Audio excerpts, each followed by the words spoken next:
Göyçayın Potu-Şıxlı kəndində mayın 31-i saat 18:00-da Şırşır Çimərlik Mərkəzinin musiqili açılışı keçiriləcək. Açılışda tanınmış meyxanaçılar Kamran Göyçaylı, Müseyib Göyçaylı, Əli Göyçaylı və digərləri də iştirak edəcək. Açılışa özəl iyunun 10-una qədər hesab məbləği 50 manatdan yuxarı olan bütün müştərilərimiz üçün çay dəstgahı pulsuz veriləcək. Şırşır Çimərlik Mərkəzinin gündüzü və gecəsi əsl nağıllar aləminə bənzəyir. Əlaqə 055 214 32 46.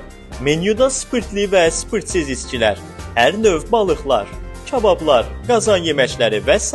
verilir. Konsert proqramı və musiqili açılışımıza hər birinizi dəvət edirik. Ünvan Göyçay rayon Potu kəndi, Şırşır Çimərlik Mərkəzi.